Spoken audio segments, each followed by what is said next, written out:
Hello बच्चों, मैं Tausif sir और मैं आज आपसे बात करने वाला हूँ क्षेत्रमिति का एक इम्पोर्टेंट टॉपिक जिसका नाम है घनाभ। इससे पहले वाले वीडियो में हम लोगों ने घन के बारे में देख लिया था कि घन क्या होता है, और घन से रिलेटेड हमने आपको 4 फार्मूला बताए थे। उसको हमने बोला था कि आप याद कर लीजिएगा, और याद करने के बाद उससे जो रिलेटेड सवाल होते हैं वो हम देखे थे। और इस वीडियो में हम लोग देखने वाले हैं घनाभ के से रिलेटेड बातें कि घनाभ क्या होता है, घनाभ में कौन कौन से बात आते हैं उसके बारे में।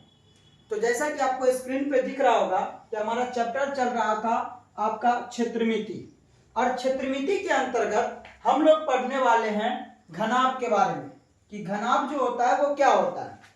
तो इससे पहले वाले वीडियो में हम लोगों ने देखा था कि घनाभ जो होता है वो एक प्रकार का 3D शेप्स होता है, यानी त्रिविमीय आकृति होता है।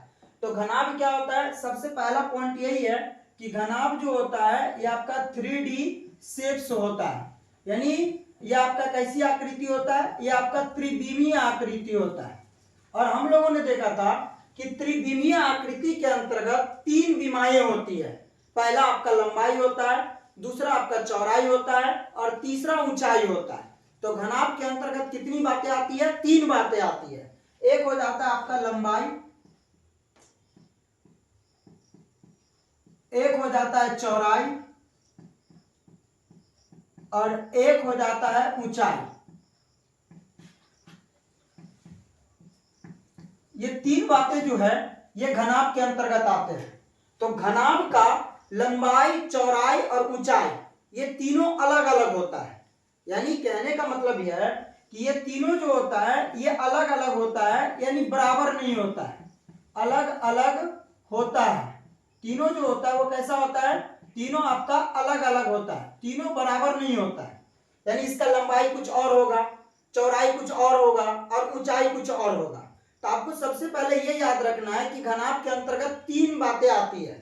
जैसा कि आपको स्क्रीन पे दिख रहा होगा घनाभ का फोटो, कि घनाभ का फोटो किस तरीका का होता है। तो इसमें आपको एक चीज देखने को मिलेगा, लंबाई, ये घनाभ कितना लंबा है। उसके बाद आपको देखने को मिलेगा घनाभ की चौड़ाई, और उसके बाद आपको देखने को मिलेगा घनाभ की ऊंचाई। ये 3 बातें आपको घनाभ के अंतर्गत याद रखनी है। आपने देखा इसके अंतर्गत लंबाई होता है, चौड़ाई होता है और ऊंचाई होता है, और ये तीनों जो होते हैं वो अलग अलग होते हैं, यानी ये आपके बराबर नहीं होते, तीनों अलग अलग होते हैं। जैसे घनाभ के एग्जाम्पल के बारे में अगर बात करें तो ईंट जो होता है, ईंट कैसा होता है, घनाभाकार होता है। जैसे आप बात करें कि टूथपेस्ट के बारे में, टूथपेस्ट का जो डब्बा होता है वो घनाभाकार होता है। जैसे ट्रंक, शादी विवाह में जो ट्रंक दिया जाता है वो भी घनाभाकार होता है, यानी घनाभ के आकार का होता है। तो हमने इसके एग्जांपल देख लिया आपके, क्या ईंट हो गया, या आप टूथपेस्ट का डब्बा हो गया, ये साबुन भी हो सकता है इसके अंतर्गत। ठीक है, इसके बारे में हम लोगों ने देख लिया। आपको बात याद रखनी है कि घनाभ के अंतर्गत 3 बातें आती है। एक होता है लंबाई, एक होता है आपका चौड़ाई, और एक होता है आपका ऊंचाई। ये 3 बातें जो है घनाभ के अंतर्गत आती है। तो यहाँ पे लंबाई, चौड़ाई और ऊंचाई, तो लंबाई को इंग्लिश में बोला जाता है लेंथ, और लेंथ का पहला लेटर जो होता है वो एल होता है, इसीलिए हम लोग लंबाई को एल से दिखाएंगे। यानी कहीं पर भी अगर एल आपको नजर आवे घनाभ में, तो एल का मतलब होता है लंबाई। कहीं पर भी एल आवे, इसका क्या मतलब समझिएगा, लंबाई।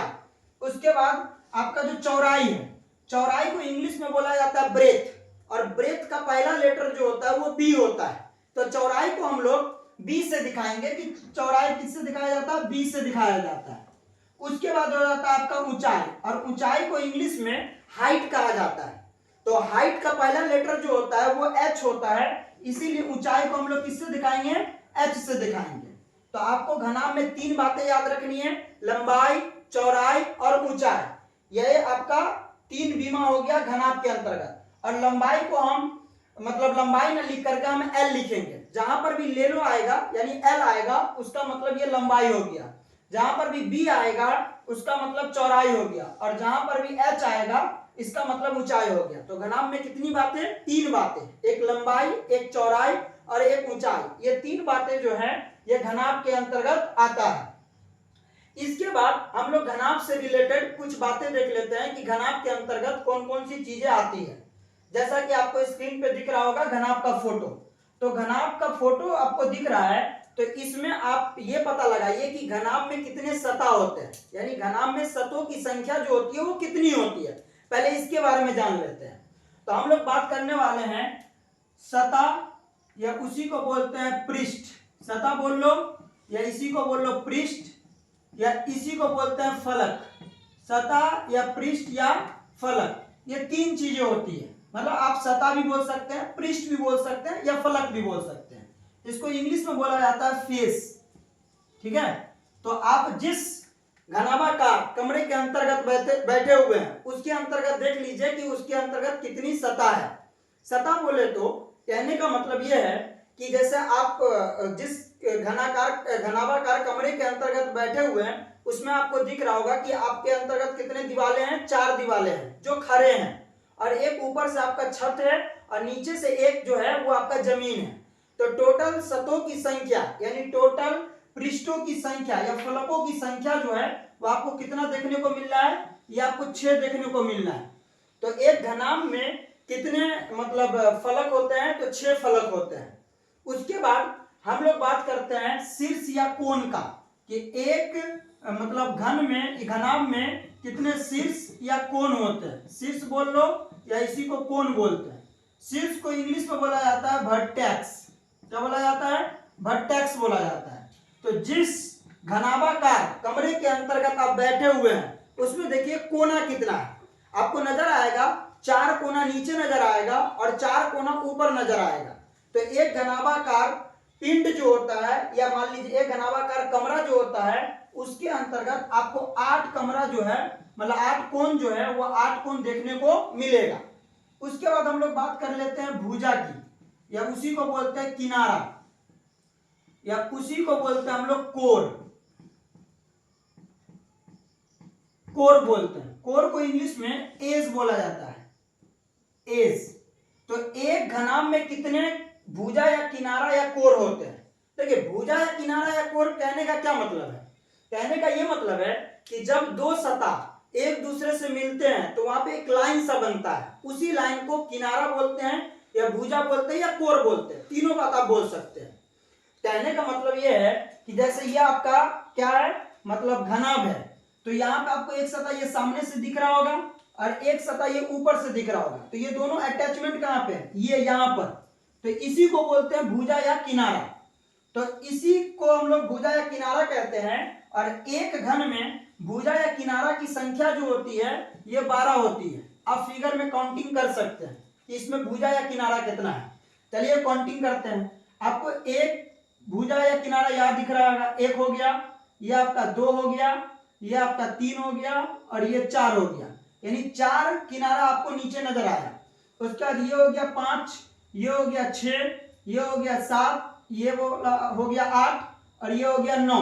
ठीक है, उसके बाद ये वाला आपको 10 दिख रहा होगा, ये 11 दिख रहा होगा, ये 12 दिख रहा होगा। तो एक घनाभ में टोटल मतलब भुजा या किनारा या कोर की संख्या कितनी होती है? 12 होती है। उसके बाद हम लोग बात करते हैं विकर्ण की, कि एक घनाभ में कितने विकर्ण होते हैं। तो विकर्ण की बात करें तो यहाँ पे विकर्ण का मतलब क्या होता है? कोना कोनी मिलाइए। जैसे एक बांस ले लीजिए और उस बांस को एक कोना से दूसरे कोना मिला दीजिए, आजू बाजू नहीं मिलाना, सामना सामने मिलाना है। तो आप जैसे इस घनाभ में देख सकते हैं, जैसे ये आपका कोण है, ठीक है, तो इस कोण को इससे मिला दीजिए तो एक यहां से विकर्ण आ जाएगा। इसके ऊपर से यहां से आप इसके सामने वाले को मिला दीजिए तो 2 विकर्ण हो जाएगा। फिर यहाँ ये इससे आपको इसको मिला देना है, इस सामने वाले को, 3 हो जाएगा। और इसके ऊपर से यहां से आपको इसको मिला देना है, यानी एक घनाभ में 8 कोण होते हैं। तो विकर्णों की संख्या कितनी हो जाएगी? 4। विकर्णों की संख्या कितनी हो जाएगी? 4 विकर्ण हो जाता है। ठीक है, तो हमने देखा कि घनाभ जो होते हैं वो घनाभ कैसा शेप्स होता है? तो 3D शेप्स होता है, यानी त्रिविमीय आकृति होता है।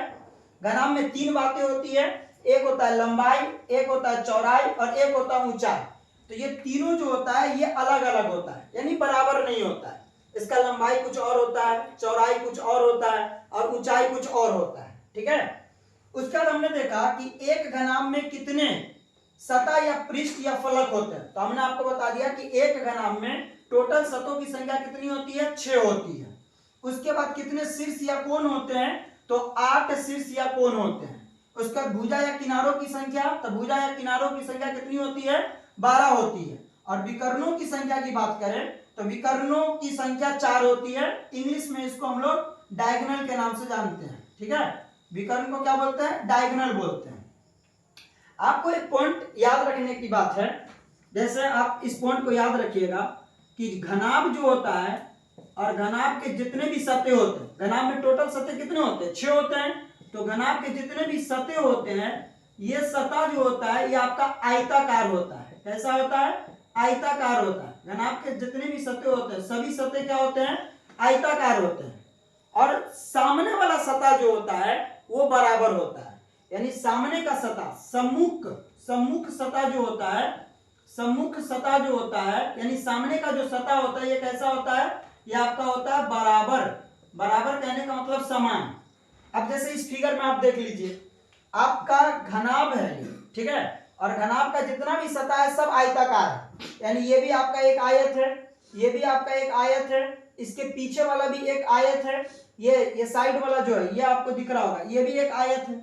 तो सामने का जो सतह होता है यानी सम्मुख सतह जो होता है वो बराबर होता है, यानी इसके सामने जो है ये सतह है तो ये बराबर होंगे, इसके सामने इसके पीछे वाला जो सतह होंगे ये बराबर होंगे, ऊपर वाला सतह जो होता है ये नीचे वाले सतह के समान होते हैं। ठीक है, तो हमने सतह के बारे में देख लिया कि घनाभ में कितने सतह, 6 सतह, और 6 सतह जो होता है वो कैसा होता है, आयताकार होता है। आयत के बारे में तो हम लोग जानते हैं, है कि नहीं, कि आयत में कितनी चीजें होती है। आयत के बारे में हम लोग जानते हैं कि आयत में 2 चीजें होती है, एक हो जाता है आपका लंबाई और एक हो जाता है आपका चौड़ाई।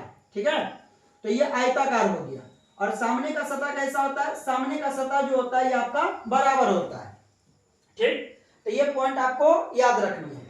उसके बाद हम लोग घनाभ के कुछ फॉर्मूला को देखते हैं कि घनाभ से रिलेटेड जो है कौन कौन सी बातें हमको याद रखनी है।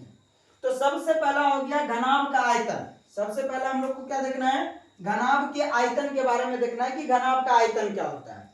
तो देखिए, घनाभ का आयतन जो होता है ये आपका हो जाता है लंबाई गुने चौड़ाई और गुने ऊंचाई, ये घनाभ का आयतन होता है।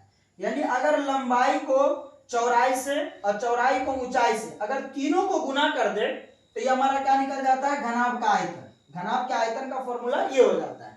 आयतन के बारे में हमने इससे पिछले वाले कक्षा में बताया था कि कोई भी चीज हो उसमें कितना सामान आ सकता है वो उसका आयतन है। ठीक है, तो घनाभ का आयतन क्या होता है, लंबाई गुने चौड़ाई गुने ऊंचाई, या आप इसको डायरेक्ट लिख सकते हैं LBH। LBH जो होता है ये भी लिख सकते हैं।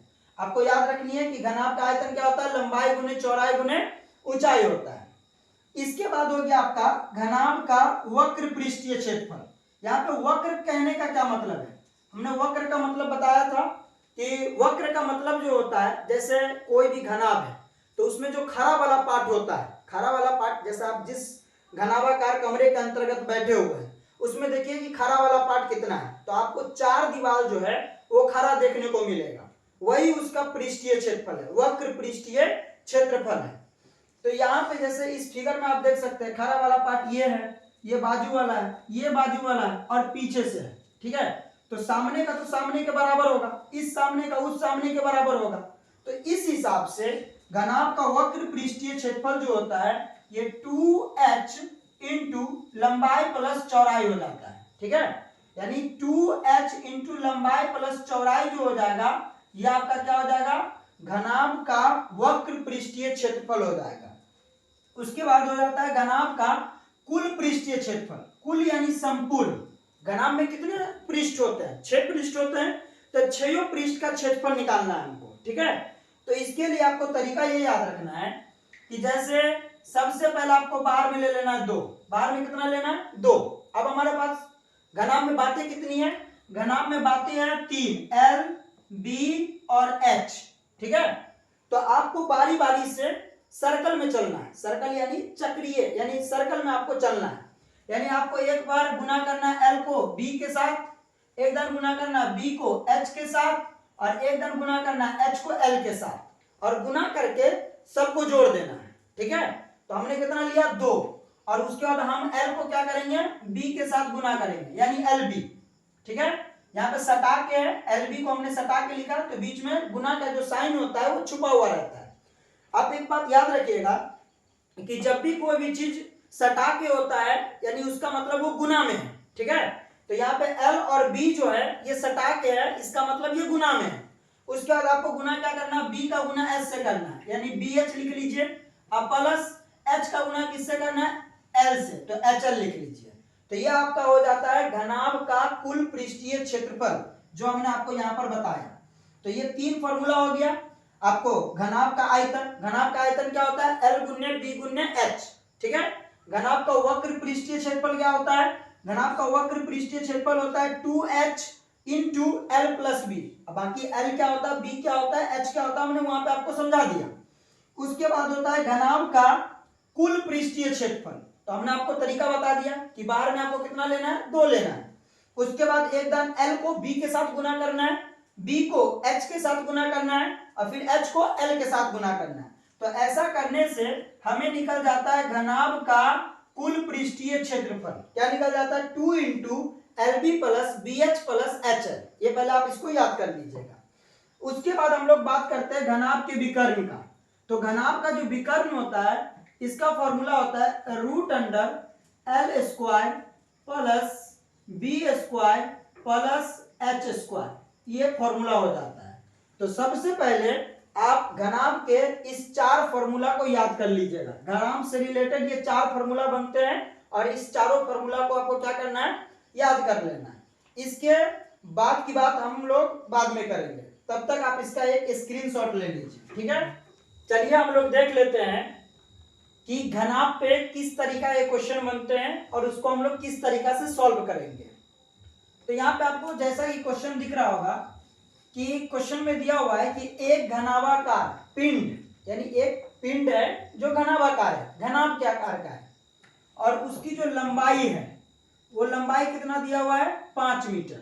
ठीक, उसके बाद उसकी जो चौड़ाई है वो चौड़ाई कितना दिया हुआ है, 3 मीटर दिया हुआ है, और ऊंचाई, वो ऊंचाई कितना दिया हुआ है आपका, ये 4 मीटर और वो 3 मीटर। ठीक, तो सबसे पहले आप क्वेश्चन में ये देखिए कि आपको क्वेश्चन में दिया क्या है।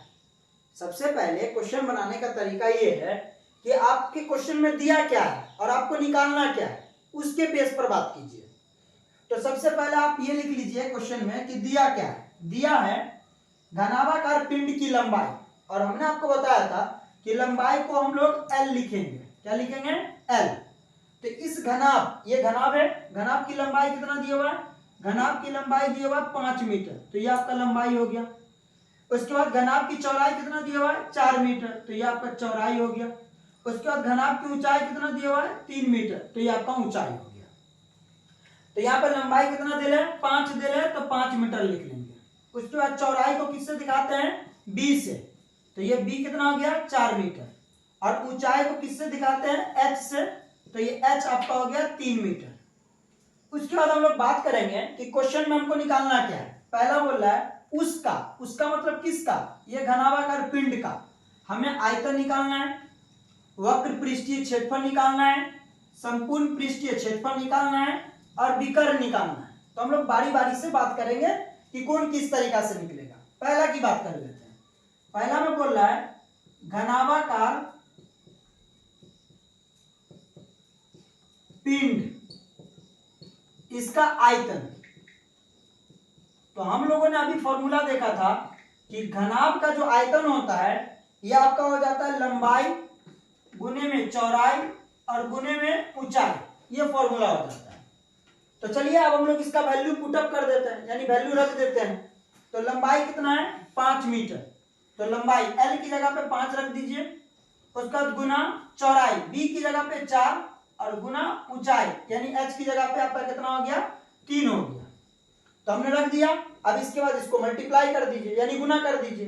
तो पहले हम लोग गुना करेंगे 5 का किसके साथ, 4 के साथ, तो 5 चौके कितना हो जाएगा, 20, अब फिर जितना आया है उसका गुना उसके अगले से कीजिए, यानी 3 से। तो 20 का गुना हम लोग कितना से करेंगे? 3 से करेंगे। तो 20 दिया कितना हो जाएगा? 60 हो जाएगा। तो ये 60 हो गया। आपका यूनिट जो है ये क्या चीज में यूनिट है? मीटर में। तो ये मीटर कर दीजिए। और हमने आपको कल बताया था, यानी पिछले वाले वीडियो में, कि आयतन जो होता है, आयतन कोई भी हो, कोई भी चीज का आयतन हो, यूनिट का पावर 3 लगाना है। यानी यूनिट का पावर क्यूब, यानी 60 मीटर क्यूब। क्यूब यानी पावर में 3 होता है तो उसको घन पर आ जाता है, घन मीटर। तो 60 मीटर क्यूब जो हो जाएगा, ये इसका आपका घनाभाकार पिंड का क्या हो जाएगा? आयतन हो जाएगा। तो पहला हमने देख लिया, इसका आयतन कितना निकल गया? 60 मीटर क्यूब। अब उसके बाद हम लोग बात करते हैं घनाभाकार पिंड का वक्र पृष्ठीय क्षेत्रफल। दूसरा हम लोग का हो गया घनाभाकार पिंड का वक्र पृष्ठीय क्षेत्रफल। वक्र पृष्ठीय क्षेत्रफल। तो घनाभाकार पिंड का वक्र पृष्ठीय क्षेत्रफल क्या होता है? इसका वक्र पृष्ठीय क्षेत्रफल होता है 2h into L plus B. ये हो जाता है। तो इसके बाद हमको क्या करना? वैल्यू को पुटअप करना है, यानी वैल्यू को रखना है। और हमने आपको बताया था कि जैसे कोई भी चीज सटा के हो तो वो गुना में होता है। और आप हमेशा एक बात याद रखिएगा कि संख्यात्मक वैल्यू, यानी जो संख्या होती है, वो संख्या कभी बदलती नहीं है, वो हमेशा समान रहती है, ज्यों का त्यों रहती है, वो कभी बदलती नहीं है, कभी नहीं बदलेगा आपका। तो ये 2 है तो ये 2 रहेगा। उसके बाद ये सटा के है, तो सटाने का मतलब यहाँ पे गुना है। और ये क्या लिखा हुआ? h। और h का मान आपको यहाँ पे दिख रहा होगा। h मतलब ऊंचाई, ऊंचाई 3 दिया होगा, तो ये 3 रख दीजिए। उसके बाद इंटू है तो इंटू, उसके बाद l, लंबाई कितना है आपका? 5 मीटर, तो 5 रख दीजिए। प्लस तो प्लस, और आपका b का मतलब चौड़ाई कितना दे रहे हैं? 4, तो ये आपका हो गया 4 हो गया। उसके बाद आपको इन दोनों का क्या करना है? इन दोनों का कर देना है गुना। तो गुना कर दीजिए। 2 तिया कितना हो जाएगा? 6।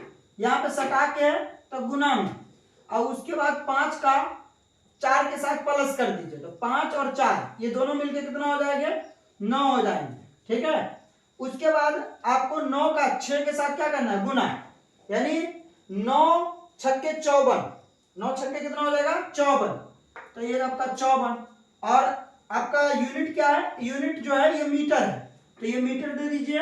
और आपने निकाला क्या है? क्षेत्रफल। और हमने आपको बताया था कि क्षेत्रफल कोई भी चीज का हो वो आपका स्क्वायर हो जाता है, यानी यूनिट का स्क्वायर, यानी 54 मीटर स्क्वायर हो जाएगा। उसके बाद तीसरा पॉइंट आपको बात करना है घनाभ के संपूर्ण पृष्ठीय क्षेत्रफल के बारे में, यानी घनाभाकार जो पिंड है, घनाभाकार पिंड का संपूर्ण पृष्ठीय क्षेत्रफल। संपूर्ण पृष्ठीय क्षेत्रफल। तो इसका फॉर्मूला क्या हो जाता है? इसका फॉर्मूला होता है 2 into L B plus B H plus H L. ये इसका फॉर्मूला हो जाता है। उसके बाद हमने वही तरीका अपनाना है कि जो जैसे है वैसा ही रहेगा। ये 2 है तो हम लोग 2 बैठाएंगे, तो वही तरीका हम लोग अपनाएंगे। 2 है तो 2 ही रहेगा। ठीक है, संख्यात्मक वैल्यू तो बदलता नहीं है, तो 2 का 2 लिखेंगे। इंटू तो इंटू वो क्या है? एल, और एल की जगह पे कितना है? 5, तो आपको 5 बैठा देना है। एल की जगह पे कितना बैठा देना? 5। सटा के तो गुना में। और यहाँ पे आपको बी का मान कितना दिख रहा है? 4, तो 4 बैठा देंगे। प्लस तो प्लस, उसके बाद क्या? बी, तो बी का मान कितना है? 4। फिर सटा के तो गुना में, और एच का मान कितना है? 3, तो ये आपका 3 हो जाएगा। प्लस तो प्लस एच का मान कितना है?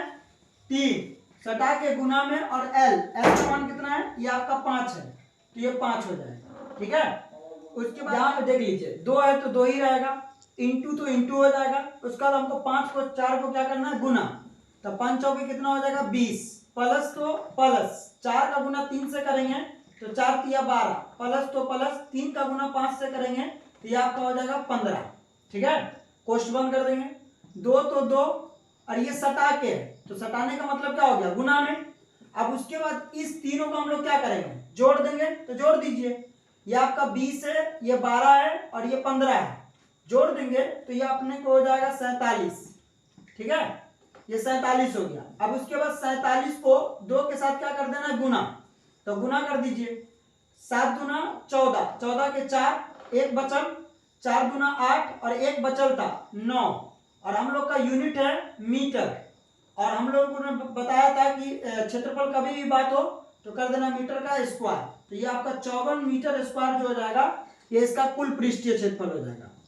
उसके बाद हम लोग बात कर लेते हैं घनाभाकार पिंड जो है उसके विकर्ण का। घनाभाकार पिंड का विकर्ण, और इसके विकर्ण का फॉर्मूला हम लोगों ने देखा था कि रूट अंडर एल का स्क्वायर प्लस बी का स्क्वायर प्लस एच का स्क्वायर होता है। तो रूट लगा देंगे, क्योंकि हम लोगों ने देखा कि जो जैसे है वैसा ही रहेगा, रूट है तो रूट ही रहेगा। उसके बाद क्या है एल, तो एल यानी लंबाई, और लंबाई का मान कितना है 5, तो 5 हो जाएगा। स्क्वायर तो स्क्वायर, प्लस तो प्लस, यहाँ पे बी का मान कितना है यानी 4, तो 4 का स्क्वायर प्लस तो प्लस एच का मान कितना है 3, तो 3 का स्क्वायर हो जाएगा। अब उसके बाद रूट तो रूट ही रहेगा। उसके बाद 5 का स्क्वायर कितना होता है 25, 5 का स्क्वायर कितना होता है 25। स्क्वायर कहने का मतलब 5 को 5 से गुना कर दीजिए, ठीक है, जिस पर स्क्वायर हो उसको उसी से गुना कर दीजिए। यहाँ पे 4 का स्क्वायर जो होता है ये 16 होता है। कैसे, 4 को 4 से गुना कर दीजिए। 3 का स्क्वायर, तो 3 को 3 से गुना कर दीजिए यानी 9 हो जाएगा, ठीक है। उसका हम लोग 25 को, 16 को और 9 को, इस तीनों को हम लोग को क्या करना है जोड़ देना है। तो जोड़ देंगे तो कितना हो जाएगा 50। तो हम लोग देखेंगे कि 50 किसी का वर्ग है, स्क्वायर है, तो हम लोग जानते हैं कि 50 किसी का स्क्वायर नहीं है। तो उसके बाद हम लोग क्या करेंगे, उसके बाद हम लोग 50 का करेंगे गुणनखंड। ये रूट है तो रूट ही रहेगा। यहाँ पर हम लोग 50 का गुणनखंड कर लेते हैं, ठीक है। तो इकाई का अंक कितना है 0, तो 2 से भागा लगेगा।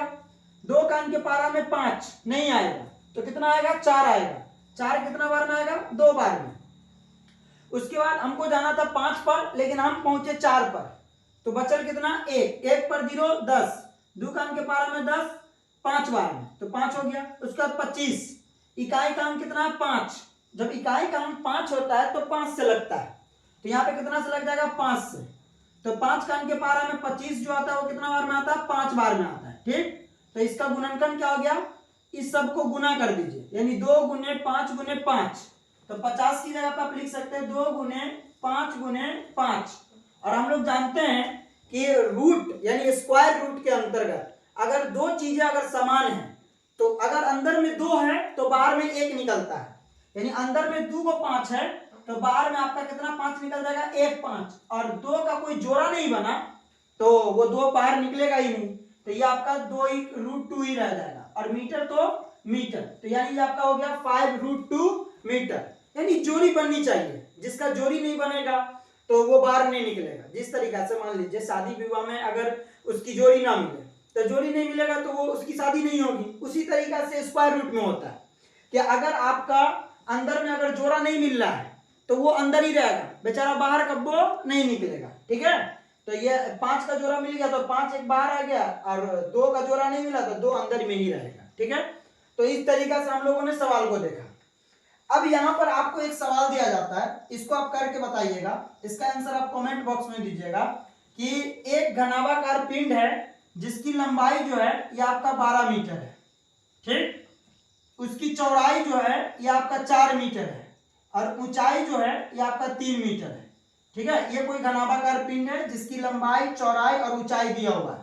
तो आपको इसी क्वेश्चन की तरह आपको आयतन निकालना है, वक्र पृष्ठीय क्षेत्रफल निकालना है, संपूर्ण पृष्ठीय क्षेत्रफल निकालना है और विकर्ण निकालना है, ठीक है। और आप अपने आप को जांच लीजिए कि आपने क्या सीखा, ठीक है। और इस वीडियो में अगर आपको किसी प्रकार का दिक्कत लगा हो तो आप कमेंट बॉक्स में सवाल फेंक के मारना, उसका जवाब आपको मिल जाएगा, ठीक है। Thank you.